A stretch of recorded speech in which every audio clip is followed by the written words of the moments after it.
الحمد لله نحمده ونستعينه ونستغفره ونؤمن به ونتوكل عليه ونعوذ بالله من شرور أنفسنا ومن سيئات أعمالنا ومن يهده الله فلا مضل له ومن يضلله فلا هادي له ونشهد أن سيدنا ومولانا ومأوانا وملجانا محمدا عبده ورسوله. أما بعد فقد قال الله تبارك وتعالى في شان حبيبه صلى الله تعالى عليه وسلم: إن الله وملائكته يصلون على النبي يا أيها الذين آمنوا صلوا عليه وسلموا تسليما. الصلاة والسلام عليك يا سيدي يا رسول الله وعلى آلك وأصحابك يا سيدي يا حبيب الله. الصلاة والسلام عليك يا سيدي يا رسول الله وعلى آلك وأصحابك يا سيدي يا رحمة للعالمين. السلام علیکم ورحمۃ اللہ وبرکاتہ. اللہ تعالیٰ کے فضل و کرم، اس کی توفیق اور عنایت سے آج ہم جمعہ میں ایک بار پھر حاضر ہیں. آج جو ہم نے جمعہ میں گفتگو کرنی ہے اس کا عنوان ہے علامات قیامت، کہ قیامت ہم سے کتنی دور ہے. نبی کریم رؤوف الرحیم صلی اللہ علیہ وسلم نے قیامت کی علامات بیان کی، وہ کس حد تک آ چکی ہیں اور کتنی علامات ابھی باقی ہیں.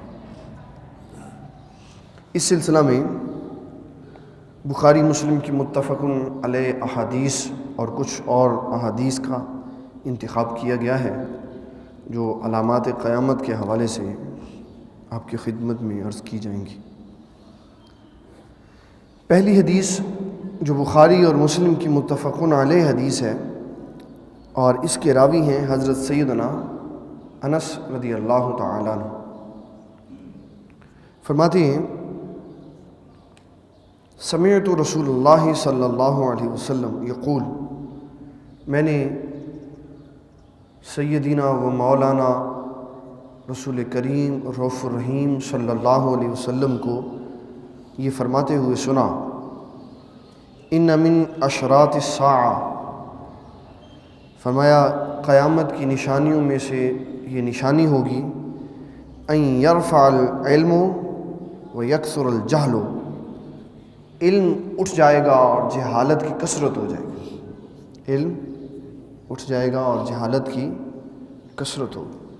وَيَكْثُرُ الشُّرْبَ الْخَمْرَ وَيَقِلُّ الرِّجَالُ وَيَكْثُرُ النِّسَاءُ، شراب کثرت سے پی جائے گی، مرد تھوڑے ہو جائیں گے، عورتیں زیادہ ہو جائیں گی، یہاں تک کہ ایک مرد 50 عورتوں کا منتظم ہوگا، اس کے تحت 50 عورتیں ہیں.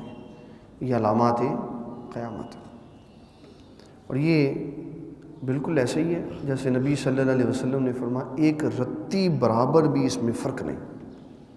میری اور آپ کی بات ہوتی تو فرق ہوتا، یہ تو سچے رب کے سچے محبوب کی بات ہے، اس میں فرق نہیں ہو سکتا.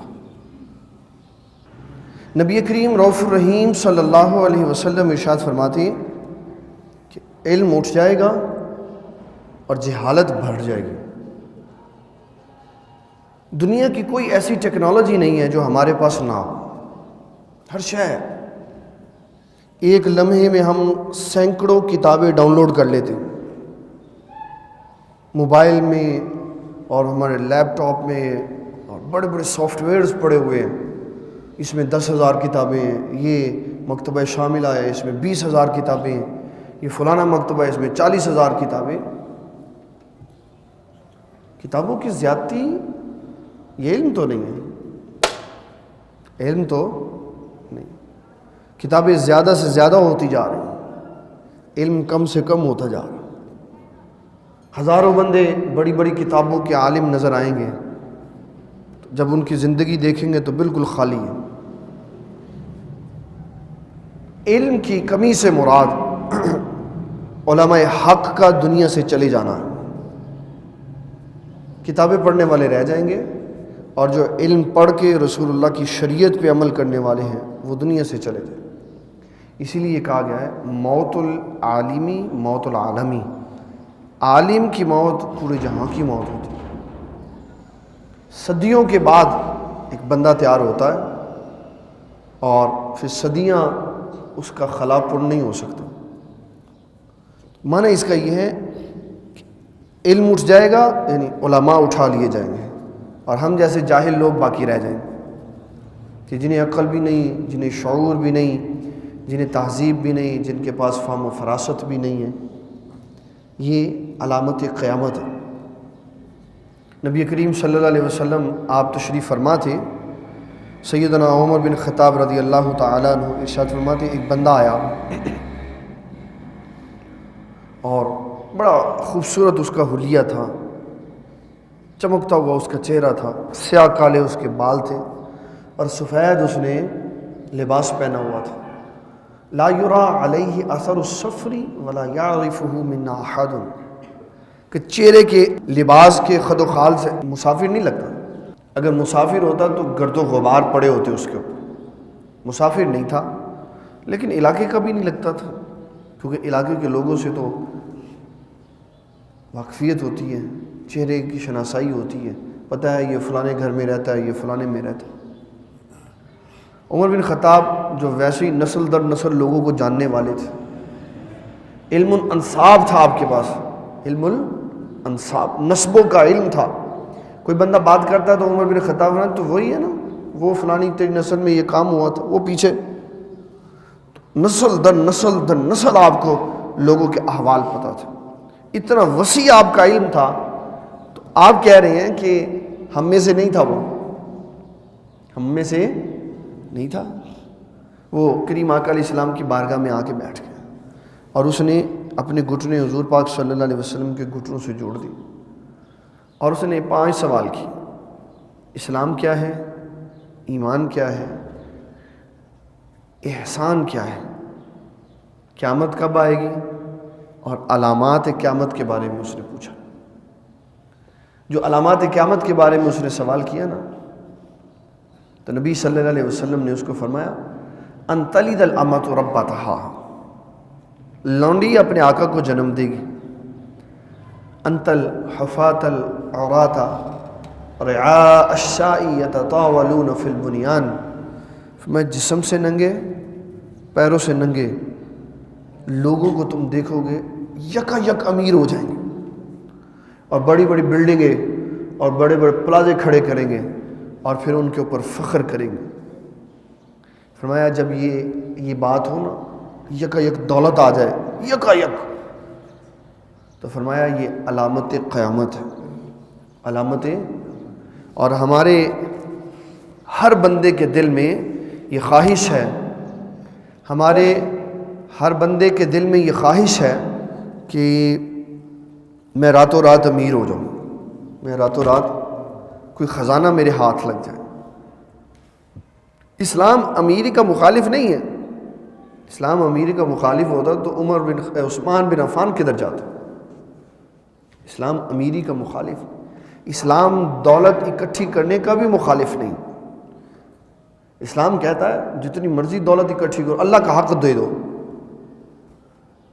ان کثیرا من الاحبار والرہبان لایکلون اموال الناس بالباطل، جو لوگوں کا مال ناحق کھاتے ہیں اور ان کی نظر ہوتی ہے لوگوں کے مال پہ کہ میں فلانے کا مال کھا لوں، فرمایا یہ نہ کرو، طریقہ کار سے محنت کرو، مال کماؤ، زکوٰۃ نکال دو، جتنا مرضی مال کماؤ، اسلام نے کوئی ممانعت نہیں رکھی۔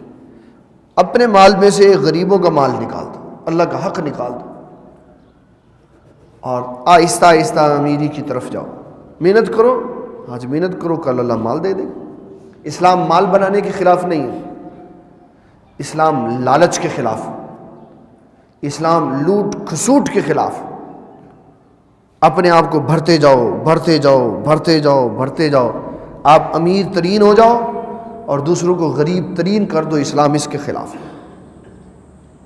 خود کماؤ، جیسے مرضی کماؤ۔ یہ جو ہم جس طبقے میں رہتے ہیں، ہم جس معاشرے میں رہتے ہیں، اس میں دو طرح کے لوگ ہیں، امیر اور غریب۔ امیر تڑ ہوتا جاتا ہے اور غریب سڑک پہ آ جاتا ہے، اس کے لیے اس کے پاس کھانے کے لیے روٹی نہیں ہے، اور امیر کے پاس اتنا وافر پیسہ ہے کہ اس کا کتا اور اس کا گھوڑا اور اس کا گدھا بھی سیب کے مربے کھاتا۔ اس دولت کی اسلام نے ہمیں تنبیہ کی ہے کہ ایسی دولت نہیں ہونی چاہیے۔ دولت ہے اس کو غریبوں میں دو، فقیروں میں دو، اللہ کی راہ میں تقسیم کرو۔ سیدنا عثمان غنی رضی اللہ عنہ بڑے امیر تھے، بہت امیر تھے۔ آج کے لوگوں کے پاس تو شاید اتنی دولت نہیں ہے جتنی سیدنا عثمان غنی رضی اللہ تعالیٰ عنہ کے پاس تھی۔ کیوں؟ اس وقت 1 درہم، 2 درہم اور 5 درہم بڑے ہوتے تھے، 2-5 درہم بڑے ہوتے تھے۔ اس وقت میں حضرت سیدنا عثمان غنی کا گھر درہموں سے بھرا ہوا ہوتا تھا۔ آج کی دولت کا اس کے ساتھ موازنہ نہیں کیا جا سکتا۔ آج تو پیسہ 2000 گزرنے کے بعد جب شوکت عزیز نے مملکت کی کرسی کے اوپر اپنے آپ کو رکھا، برجمع ہوا، تو پھر اس نے سود ایسے لوگوں کو کھلایا، گاڑیوں کی شکل میں، قرضوں کی شکل میں، اور پوری قوم کے ایمان کا اس نے بیڑا غرق کر کے رکھ دیا۔ 2000 کے بعد وافر ہو گیا پیسہ وافر ہو گیا۔ پھر کیا ہوا اس کے بعد ایمان اندر سے نکل گیا، حلال حرام کی تمیز نہیں رہی۔ جب اندر گندے ہو گئے تو اللہ تعالیٰ نے اسی کے مطابق ہمارے اوپر حکمران مقرر کر دی، تم بھی کھاؤ وہ بھی کھائیں، سارے ایک جیسے ہو جائیں۔ عثمان غنی رضی اللہ تعالیٰ عنہ بڑے امیر کبیر تھے، اور 2 اور 5 درہم جب لوگوں کے پاس ہوتے تھے، اس زمانے میں آپ نے 1000 اونٹ اللہ کی بارگاہ میں بطور نذرانہ پیش کیے، ساز و سامان پیش کیے، اور رسول اللہ صلی اللہ علیہ وسلم کی جھولی مبارک میں 1000 اشرفی سونے کی رکھی۔ صاحب مشکات فرماتے ہیں ایسے نبی صلی اللہ علیہ وسلم نے انگلیاں ڈال کے ان کو اوپر کیا اور وہ ایسے نیچے گری، ان کی آپس میں ٹکرانے کی آواز اور ان کی چمک، فرمایا وہ سونا کم چمک رہا تھا، حضور پاک کا چہرہ زیادہ چمک رہا تھا۔ آپ کا چہرہ سونا دیکھ کے نہیں چمک رہا تھا، اور یہ کمینگی ہمارے اندر ہے کہ کوئی قیمتی شے دیکھتے تو رال ٹپک پڑتی ہے منہ سے۔ نبی صلی اللہ علیہ وسلم کا چہرہ تو اس لیے چمک رہا تھا کہ کریم آقا علیہ الصلوۃ والسلام خوش ہو رہے تھے، یا اللہ شکر ہے تیرے بندوں کو تیری راہ میں تیرا مال خرچ کرنے کا طریقہ آ گیا۔ اللہ کا مال ہے اور کیا۔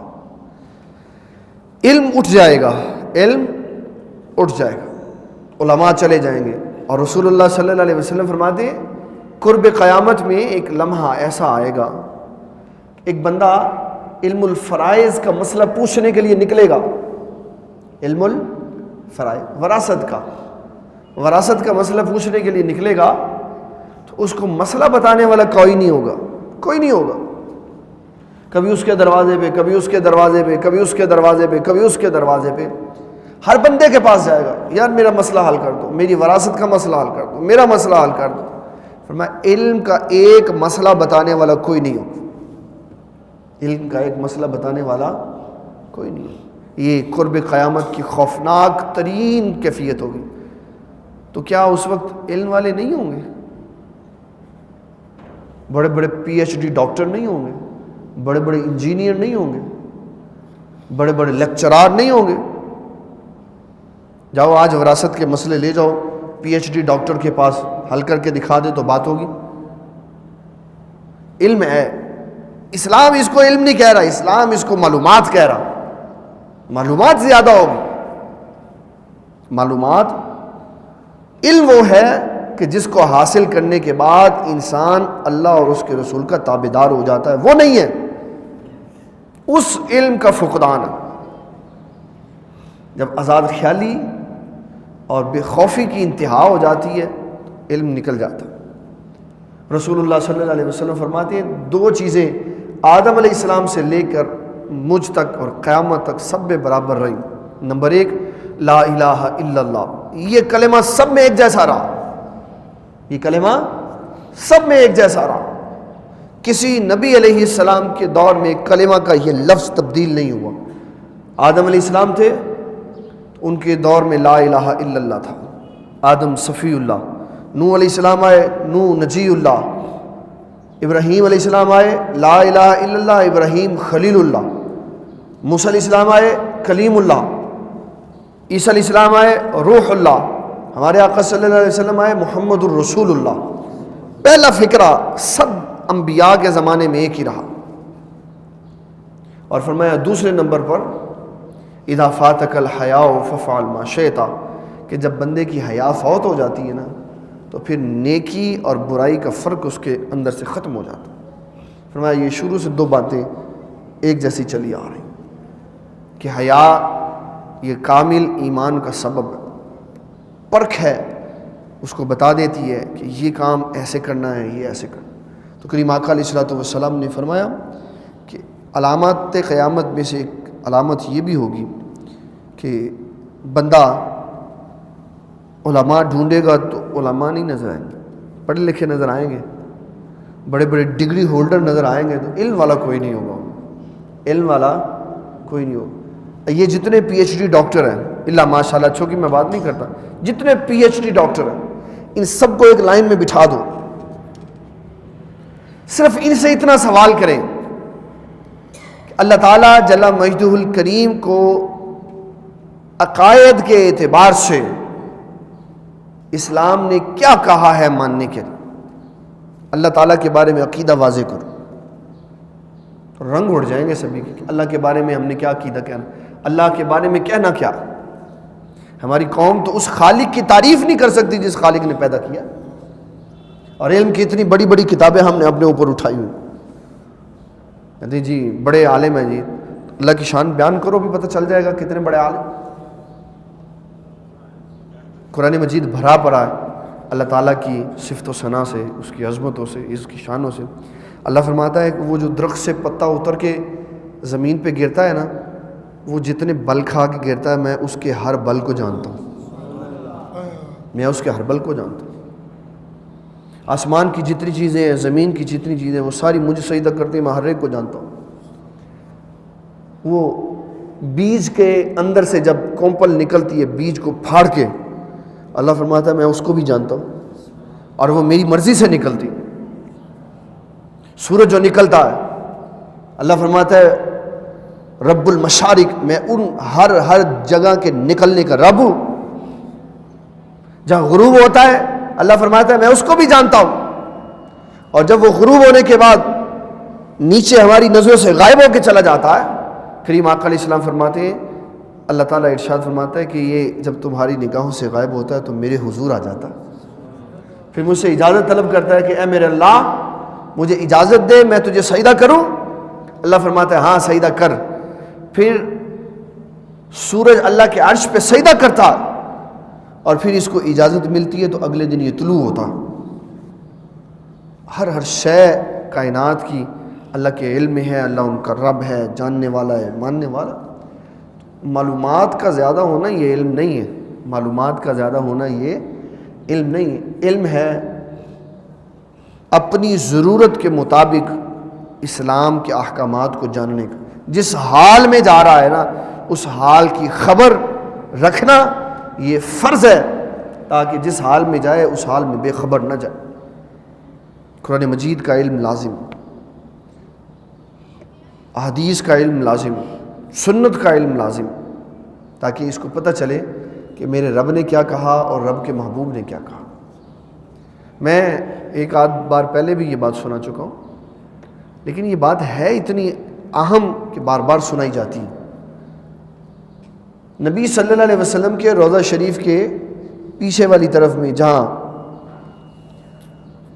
اصحاب صفہ کا چبوترا بنا ہوا، اس سے پیچھے اور اصحاب صفہ سے پہلے دو دروازے، ایک باب النساء ہے پیچھے کی طرف، اور اس سے آگے باب جبریل ہے، اور پھر اس سے اگلا جو باب ہے، دروازہ ہے، وہ ہے باب البقی۔ باب البقی روضہ شریف کی مواجہ شریف کی جالی سے پہلے، پھر اس کے بعد باب جبریل ہے، پھر اس کے بعد باب النساء ہے۔ باب النساء سے جب بندہ اندر داخل ہو تو وہاں اصحاب صفہ کا چبوترا آگے آ جاتا ہے اور بندہ تھوڑا سا پیچھے رہ جاتا ہے۔ وہاں ایک آدمی، نہ اس کی مونچھ نہ اس کی داڑھی، اور سر کے بال بھی بڑی کم تھے، اور وہ پیور خالصتاً دنیا دار بندہ نظر آ رہا تھا، اور رسول اللہ کے روزے پہ، اور وہ بیٹھا قرآن شریف کی تلاوت کر رہا تھا، اور اتنا اعلیٰ قرآن پڑھ رہا تھا کہ بڑے بڑے قاری اس کا مقابلہ نہیں کر سکتے تھے، اتنا اعلیٰ وہ قرآن پڑھ۔ تو میں نے اسے کوئی ٹوٹی پھوٹی عربی میں پوچھا، اس کا تعارف لیا، تو وہ کہنے لگا میں مصر سے آیا ہوں۔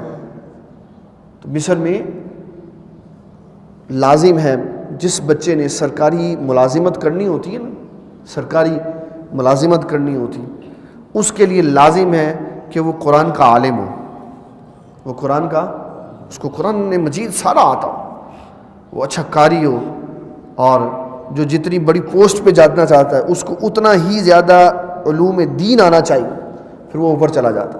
کہنے لگا میں ہائی اسکول کا ماسٹر ہوں، ہائی اسکول کا، اور مجھے قرآن مجید کا جو صفحہ کھول کے دو گے میں تمہیں بہترین تلاوت کر کے سنا سکتا ہوں۔ میں نے اس کو بتایا، میں نے کہا یار تو بڑی عظمت والا ہے، تو ہائی اسکول کا ماسٹر ہے، گریڈ میں کتنا تیرا گریڈ ہوگا؟ 7ویں گریڈ سے سٹارٹ ہوتے ہیں ہائی اسکول کے ماسٹر، اور 13ویں گریڈ تک چلے جاتے ہیں یا 14ویں تک چلے جاتے ہیں۔ میں کہ بیوروکریٹس 22ویں گریڈ کے افسر، میں کہ ہمارے ملک کے پاکستان میں ان کو سورۃ اخلاص نہیں آتی،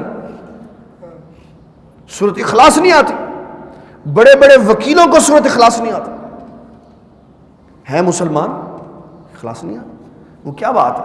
اس لیے انہوں نے پیدا ہوتے ساتھ بچوں کو اسلام دیا، اسلام کا کلچر دیا، قرآن مجید دیا۔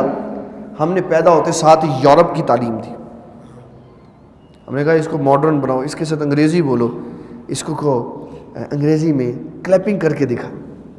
یہ میں لائیو بات سنا رہا ہوں۔ میری جو سب سے بڑی بیٹی ہے، جب وہ چلنے پھرنے کے قابل ہوئی نا، تو میری گھر والی اس کو لے کے صبح میرے والد گرامی کی خدمت میں حاضر ہوئی، کہنے لگی دادا بوجی کو کلیپنگ کر کے دکھاؤ۔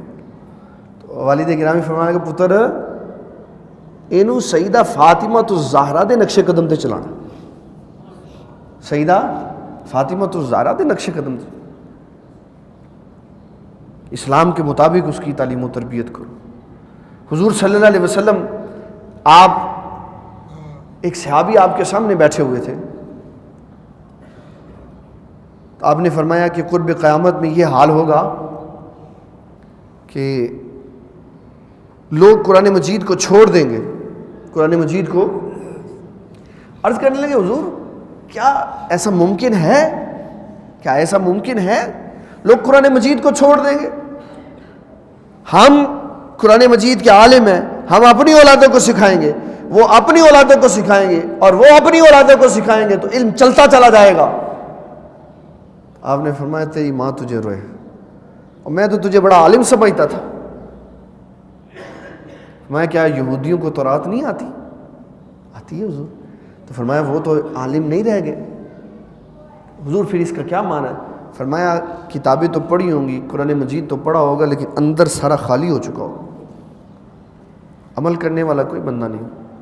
یہ معنی ہے علم کے اٹھ جانے کا، یا علماء اٹھا لیے جائیں گے، یا علم کے اوپر عمل ختم ہو جائے گا، علم کے اوپر عمل ختم ہو جائے گا، اور جہالت عام ہوگی۔ عام ہے، جہالت عام ہے۔ بڑے بڑے مسئلوں پہ ہم بات کرتے ہیں، صحابہ نے یہ کیا وہ کیا وہ کیا، اور اگر کسی سے پوچھو نا نماز کی شرطیں سنا دے تو وہ نہیں آتی، نماز کی شرطیں نہیں آتی. اور ہم دین کے مبلغ ہیں، ہمیں نماز کی شرطیں نہیں آتی، واجبات نہیں آتے، سنتیں نہیں آتی، اور بات کرتے ہیں ہم رسول اللہ کے صحابہ کی، انہوں نے یہ کیا تو انہوں نے یہ کیا.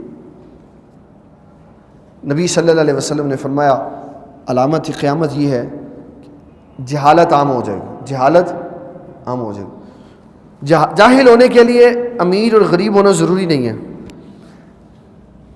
منیر صاحب، جاہل ہونے کے لیے امیر اور غریب ہونا ضروری نہیں، جاہل ہونے کے لیے بے علم ہونا ضروری. کیا ضروری ہے؟ جو بے علم ہے وہ جاہل، جو بے علم ہے وہ جاہل، چاہے اس نے سونے کا تاج کیوں نہ پہنا ہو، چاہے ہزاروں ایکڑوں پہ اس کا محل کیوں نہ ہو، چاہے وہ اس کے پاس پیسوں کی ریل گاڑی کیوں نہ بڑھی ہو، جس کے پاس علم نہیں وہ جاہل.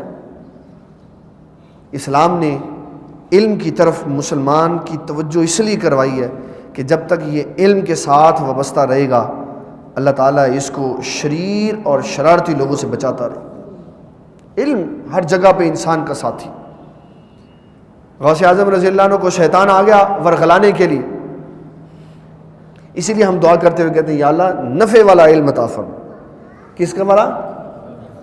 اچھا، یہ دعا میں یہ کہنا ضروری ہے نفع والا علم دے؟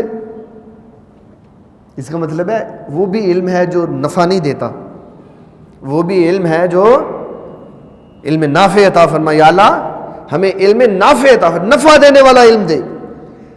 دعا بتا رہی ہے کہ علم ایسا بھی ہے جو نفع دیتا ہے اور علم ایسا بھی ہے جو نفع نہیں دیتا. وہ علم جو ہم نے بڑے بڑے امیر لوگوں کو خوش کرنے کے لیے حاصل کیا، عہدے ہاتھ دے لینے کے لیے حاصل کیا، اور ہم نے اس علم سے دنیا مطلوب کی، دنیا کی طلب کی ہم نے اس علم سے، وہ علم نفع دینے والا علم نہیں، وہ علم نفع دینے والا علم نہیں. اور جس علم کو ہم اس لیے حاصل کر رہے ہیں، اس علم کو حاصل کرنے کے بعد ہمیں ہمارے رب کی معرفت حاصل ہوگی، ہمیں قرب حاصل ہوگا نبی صلی اللہ علیہ وسلم کا، ہمیں انسانیت کے اصول آئیں گے. یہ علم نفع دینے والا ہے. بہت بڑی یونیورسٹی ہے مصر کی، جامعۃ الازہر. امام غزالی وہاں بیٹھے ہوئے تھے تو حاکم وقت آ گیا. ہاں جی کیوں علم پڑھ رہے ہو؟ انہوں نے کہا فلانی نوکری چاہیے.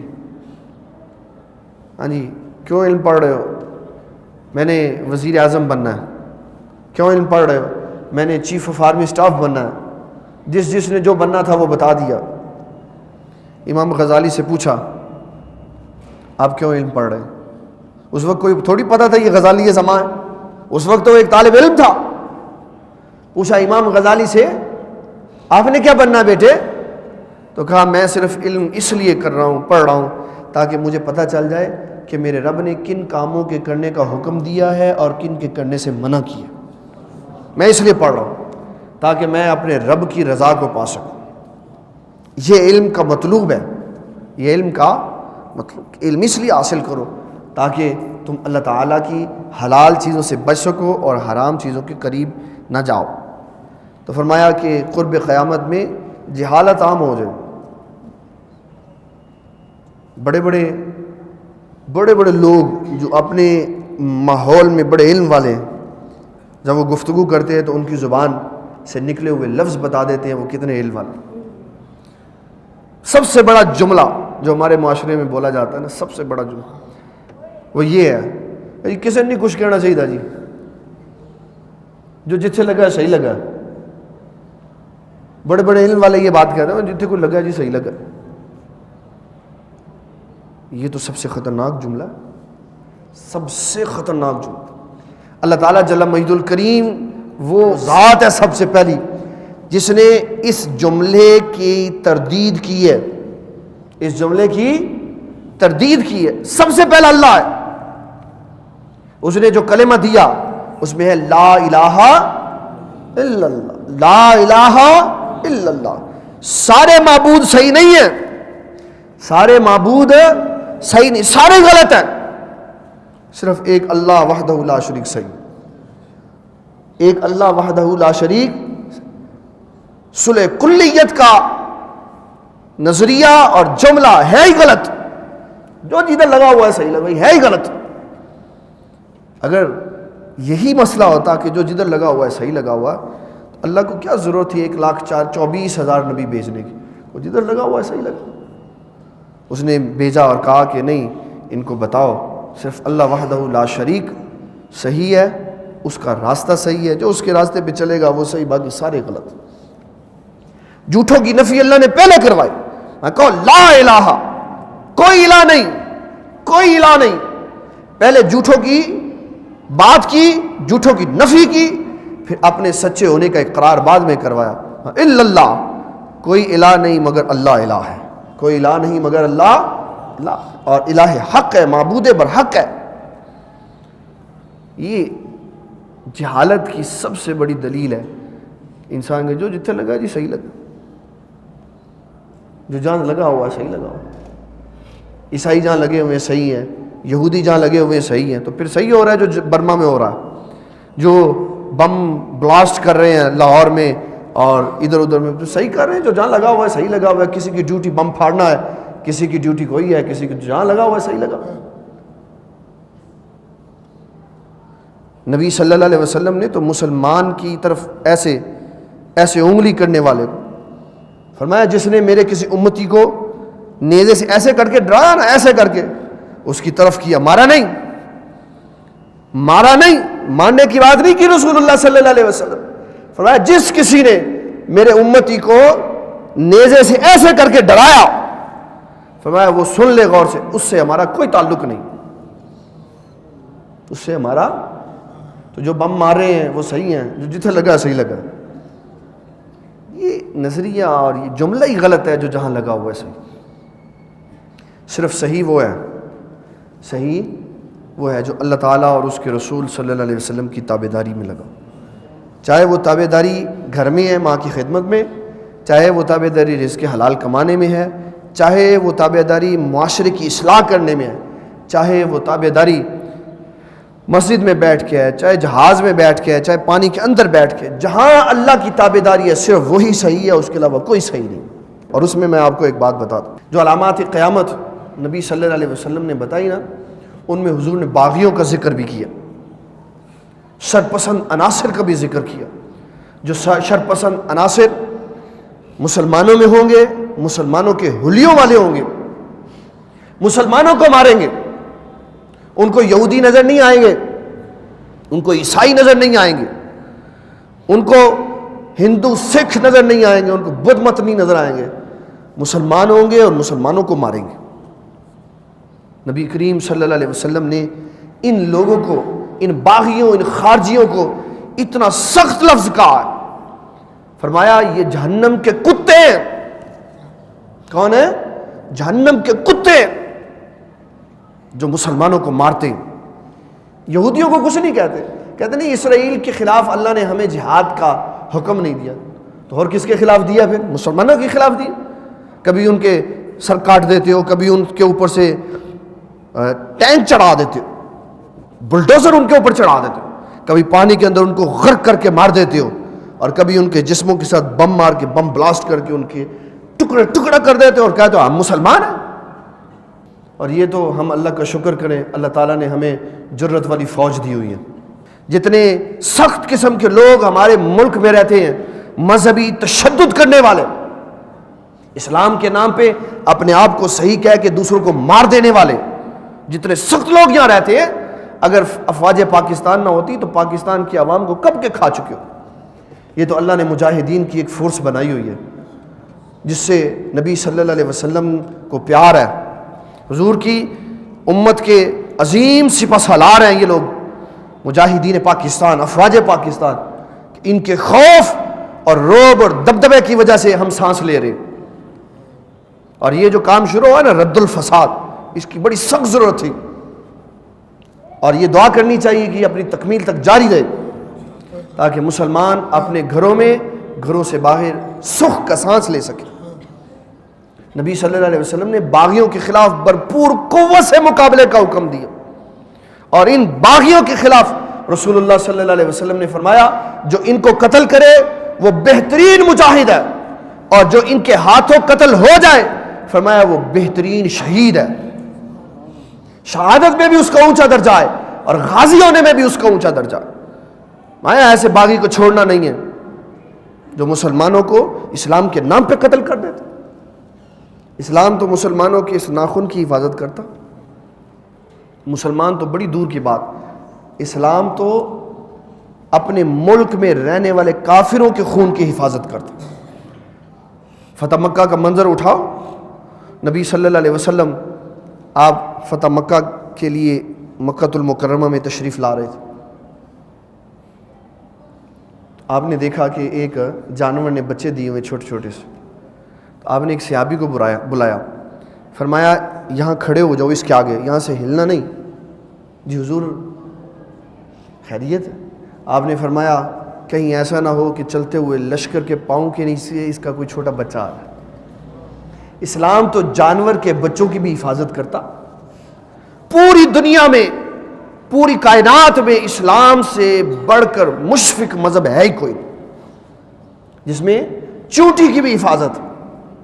حضرت بایزید بسطامی رحمۃ اللہ علیہ، آپ کسی علاقے سے سفر کر کے بستام پہنچے اپنے شہر میں، تو سامان کھولا تو ایک وہ جو رات کو جگنو جس کو کہتے ہیں ہم، چھوٹا سا کیڑا جو رات کو روشن ہو جاتا ہے، کھولا تو آپ کے تھیلے میں تھا، تو بڑا آپ نے دکھ کا اظہار کیا، فرمایا یہ اپنی جگہ سے جدا ہو گئے۔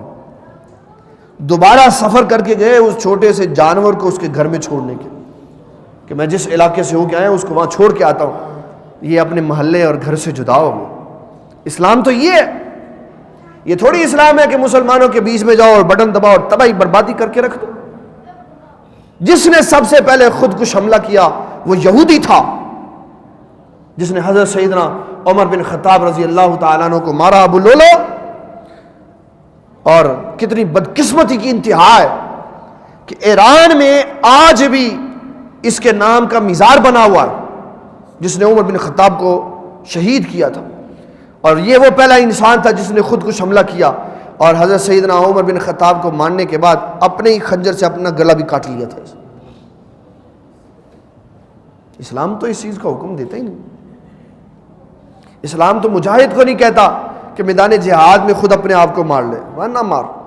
اور اسلام نے خوشخبری دی مجاہد کو، فرمایا اگر تو میدان جہاد میں تنے تنہا رہ جائے اور دشمن نے تجھے چاروں طرف سے گھیرا ہو اور حملے پہ حملے ہو رہے ہو، خنجر لگ رہے ہو، تیر لگ رہے ہو، نیزے بچ رہے ہو اور بچیاں تیرے جسم پہ پڑ رہی ہیں اور گولیوں کی بوچھاڑ ہو، اور تو ایسے ہمت سے کھڑا گر پڑتا ہے، پھر اٹھ جاتا ہے، پھر گر پڑتا ہے، فرمایا مجاہد فکر نہ کر، اگر تو اسی حالت میں شہید ہو گیا، بھاگا نہیں، پلٹ کے واپس نہیں گیا، تو جب تو میدان معاشر میں آئے گا تو سیدنا ابراہیم خلیل اللہ علیہ السلام کھڑا ہو کے تیرا استقبال کریں گے۔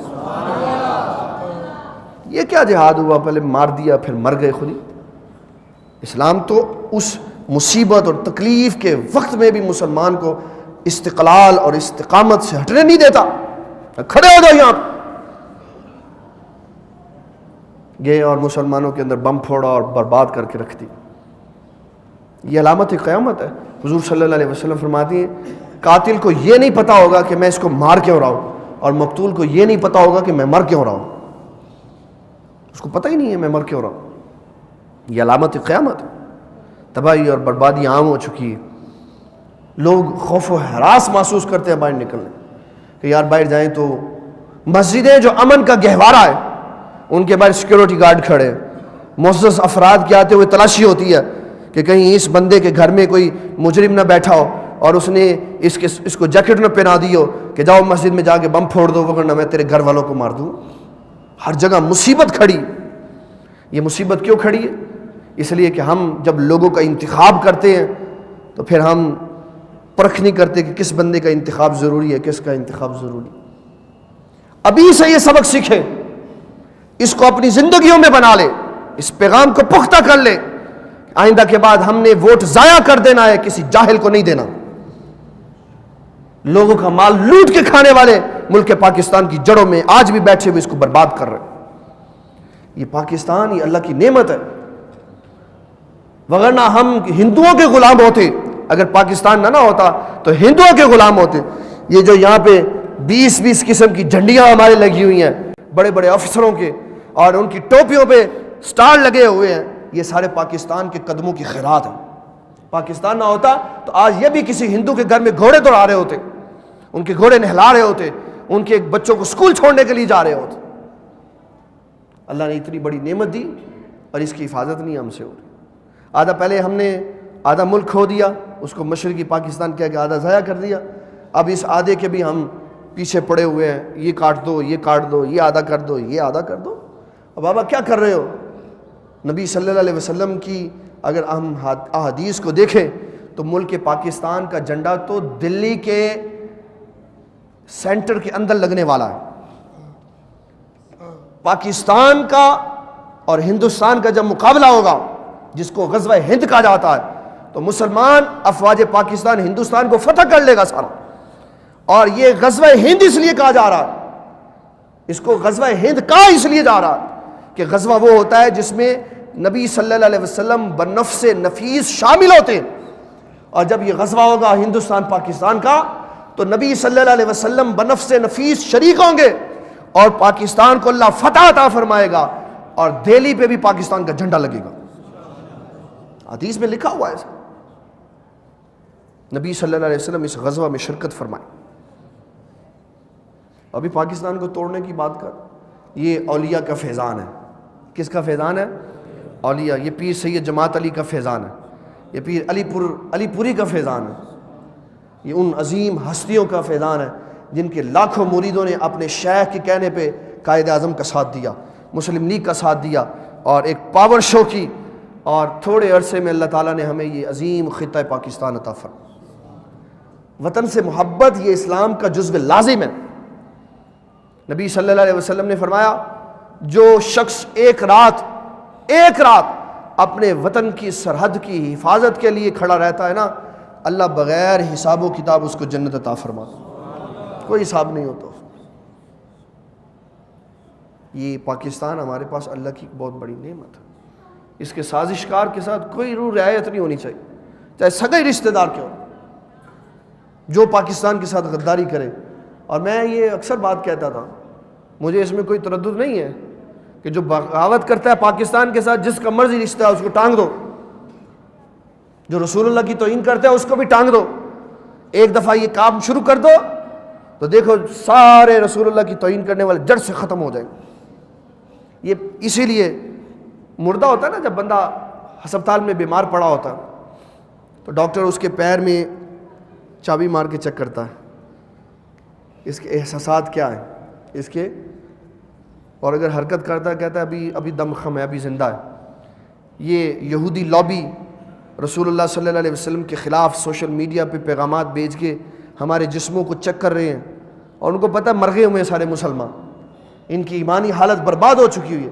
کبھی بھینسا آ جاتا ہے، کبھی بھینسے کا ابا آ جاتا ہے، کبھی اس کا پتر آ جاتا ہے، کبھی فلانا آ جاتا ہے، اور رسول اللہ کی واضح لفظوں میں توہین کرتے ہیں، اور بغیرت حکمرانوں کو شرم نہیں آتی۔ ان کے باپ کی طرف کوئی انگلی اٹھائے، ان کی طرف کوئی انگلی اٹھائے، انگلی تو کیا ہاتھ کاٹ کے پھینک دیتے ہیں، اور رسول اللہ کی طرف لوگوں نے انگلیاں اٹھائی، کسی نے کچھ نہیں کہا۔ یہ غیرت ایمانی کا جنازہ نکل چکا ہے، مسلمان مر چکا ہے بالکل۔ اس کے نبی صلی اللہ علیہ وسلم کے خلاف کوئی بات کرے۔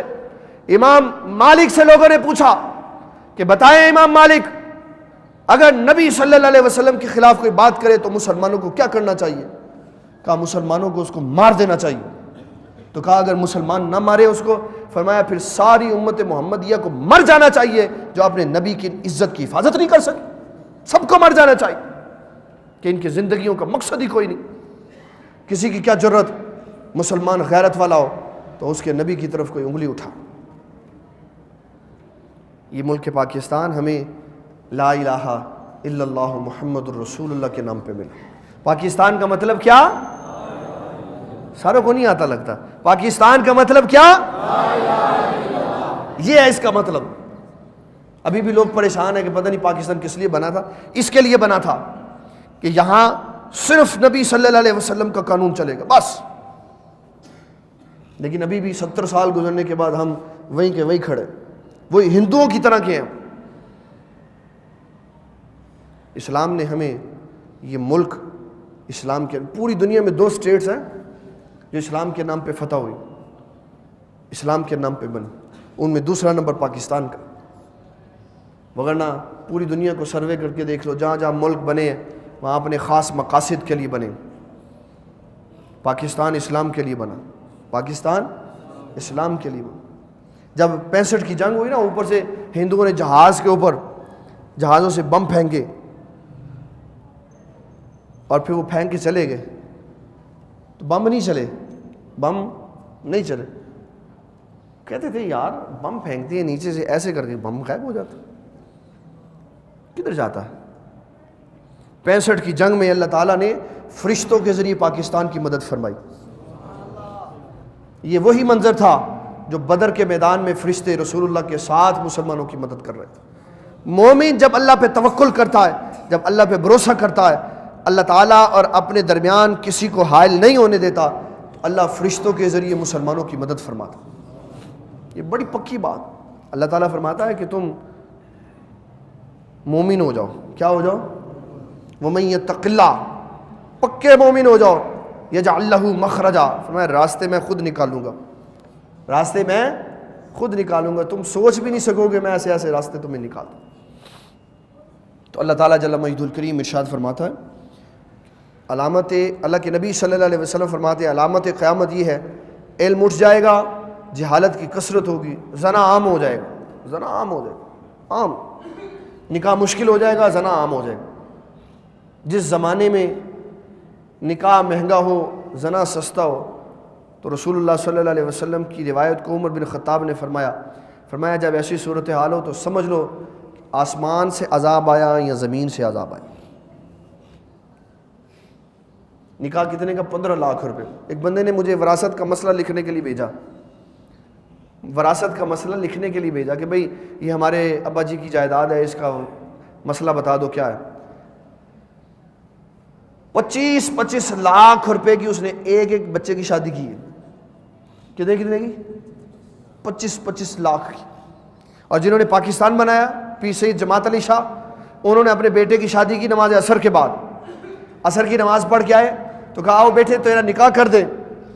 کہا ابا جی میں ذرا شیروانی پہنو، تو فرمایا بیٹے جس لباس میں تو نماز پڑھ سکتا ہے نا اس میں نکاح بھی کر سکتا ہے، ایک طرف ایک باپ 25 لاکھ لگا کے اپنی بیٹی کا نکاح کر رہا ہے، تو اس کے مقابلے میں نکاح سستا ہے کہ زنا سستا؟ یہ چیز سبب بنتی ہے زنا کی کثرت کا۔ تو فرمایا علامات قیامت میں زنا کثرت سے ہوگا، وَيَكْثُرُ شُرْبَ الْخَمْرِ، شراب عام ہوگی۔ اور کیا اس ملک کی اور کیا بدبختی ہو سکتی ہے کہ جہاں مسلمانوں کے ملک میں شراب کے لائسنس ملتے ہیں، شراب کے، اور سرکار اس کے اوپر خود سائن کر کے دے بھائی کھلے عام پیو، چلے جاؤ بڑے بڑے ہوٹلوں میں، جو مانگو گے وہ ملے گا، آپ کو جو مانگو گے وہ ملے گا۔ سیدنا عمر بن خطاب رضی اللہ تعالیٰ عنہ کے زمانہ میں بڑی سختی تھی اس معاملے میں، کوئی شراب کے معاملے میں پکڑا جاتا نا 80 درے پڑتے تھے اس کو، 80 درے۔ آج کے کسی بندے کو 80 درے پڑے ہونے تو شراب والی دکان سے پیچھے چلا جائے گا، اوکے یار یہاں تو پوچھ گچھ ہوتی ہے۔ ہم خود بھی اسلام کو پسند نہیں کرتے کہ اسلام آئے گا تو پھر صحیح ہونا پڑے گا، تو جو بینک سے سود آتا ہے وہ کدھر جائے گا؟ ہم خود اصل میں بگڑے ہوئے۔ نبی صلی اللہ علیہ وسلم فرماتے ہیں کہ قرب قیامت میں شراب اور زنا کثرت سے ہوں گے، اور بندے تھوڑے ہو جائیں گے، عورتیں زیادہ ہو جائیں گی، اور ایک بندے کی چادر کے نیچے، ایک بندے کے گھر میں یا ایک بندے کے انتظام کے اندر 50 عورتیں موجود ہوں گی۔ وہ واحد اکیلا ہوگا کمانے والا، اور 50 عورتیں اس کو کھانے والی ہوں گی۔ جس کے گھر میں پوچھ لو کہ میری 4 بیٹی ہیں جی، میری 6 بیٹی ہیں جی، میری 8 بیٹی ہیں جی، منڈا کوئی بھی نہیں، 1 2 بس، اور لڑکیاں کتنی؟ 6 لڑکیاں۔ یہ علامات قیامت ہے، علامات قیامت ہے کہ لڑکیاں زیادہ ہو رہی ہیں، لڑکے کم ہو رہے ہیں۔ اس زمانے میں نبی صلی اللہ علیہ وسلم فرماتے، آخری بات میں عرض کرنے لگا، فرمایا کہ قرب قیامت میں جب فتنوں کی کثرت ہو جائے گی، لوگ قبرستان سے گزریں گے، اور قبر کے اندر جو بندہ پڑا ہوگا نا، کہیں گے کاش یہ باہر ہوتا، میں اندر ہوتا، تاکہ میں فتنے سے بچ جاتا۔ اس زندگی سے لوگ موت کو محبوب سمجھیں گے۔ تو اسلام نے ہمیں موقع دیا، ہمیں عقل و شعور دیا ہے، اسلام دیا ہے، اسلام نے ہمیں صحیح راستہ دکھایا کہ اس راستے پہ چل کے ہم اپنی دنیا اور آخرت کو سنوار سکتے. اس کے لیے ضروری ہے کہ جس طرح ہم اپنے دنیاوی علم کے لیے جد و جہد کرتے ہیں، اسی طرح ہم علوم دینیہ کے لیے بھی جد و جہد کریں، تاکہ اللہ تعالیٰ ہمیں سیدھے راستے پہ قائم اور دائم رکھے. اللہ تعالیٰ دین اسلام کا فہم عطا فرمائے. وما علینا الا البلاغ المبین.